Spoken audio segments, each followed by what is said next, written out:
Hello guys, and welcome back. Today I'll show you how to open MOV files in Davinci Resolve. Open Davinci Resolve and go to the Edit tab. Navigate to the Media Pool section. Right-click in the Media Pool area and select Import Media. Browse for all the files you want to import. Select it, then click Open.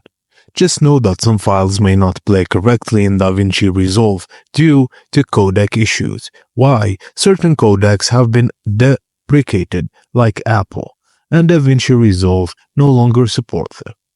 Some of the supported codec files are MPEG, GPGEs, and compressed TN-XHD, H264, GoPro, and QuickTime.